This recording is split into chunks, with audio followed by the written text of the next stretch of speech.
अपने भाइयों और बहनों के छात्रों के लिए 26 दिन भूखा रहने के बाद, जिसमें कि मेरे 11 किलो शरीर खत्म हो चुका है, मसल्स चले गए हैं, ऑर्गन और दिमाग पर इरिवर्सिबल डैमेज लगभग होने के कागार पर पहुंचा है, और वो भी लद्दाख की कड़कती ठंड से दिल्ली की तपती धूप में बैठकर ये सब करने के बाद क्या मुझे किसी से कैरेक्टर सर्टिफिकेट लेनी होगी कि मेरा अनशन कितना पवित्र था?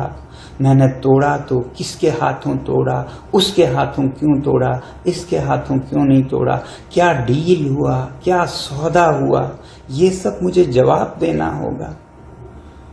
मैं कल से अब तरल लिक्विड फूड ले रहा हूँ, पी रहा हूँ, तो थोड़ी सी शरीर में जान आई है।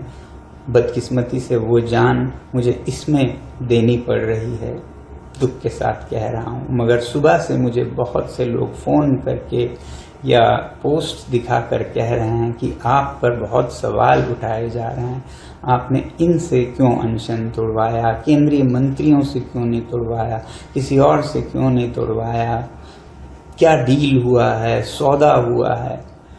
ये सब मुझे जवाब देना होगा। अगर सौदा करना होता, डील करना होता, तो क्या 26 दिन भूखे रहना पड़ता है?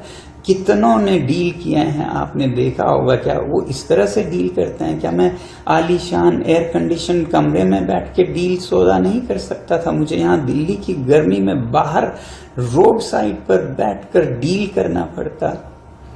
धिक्कार है ऐसे देश पर जिसमें ऐसे दिमागों की उपज होती है, जिसमें से ऐसे नीच ख्यालात निकलते हैं। मैं दोष नहीं देता हूँ आप में से ज्यादातर पर, क्योंकि आपको ज्ञान नहीं है, पता नहीं है क्या हालात थे मेरे ऊपर, क्या गुजरा मेरे परिवार पर पिछले 1-2 हफ्ते में। इसलिए आप लोग ऐसा शायद कह रहे हैं, और कुछ लोग शायद जान कर कह रहे हैं, पता है उन्हें। इसलिए पहले बात सुनने से पहले उसका बैकग्राउंड जरूर देखिएगा।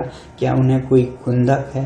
क्या वो किसी पॉलिटिकल पार्टी से हैं, जिस पॉलिटिकल पार्टी को किसी और पॉलिटिकल पार्टी से कुछ खुंदक है? या वो न्यूट्रल कोई आदमी कह रहे हैं? अगर न्यूट्रल कह रहे हैं तो जरूर उनकी बात सुनिएगा और मुझे भी बताइएगा। मैं जवाब देने की अभी भी कोशिश करूंगा, समझें या न समझें, मगर मेरी सद्भावना है और मेरा आपके साथ सिंपैथी है। अगर आपको नहीं मालूम है क्या हुआ इन दिनों में और किन हालातों में क्यों अनशन तोड़ा और क्यों इस तरह से तोड़ा,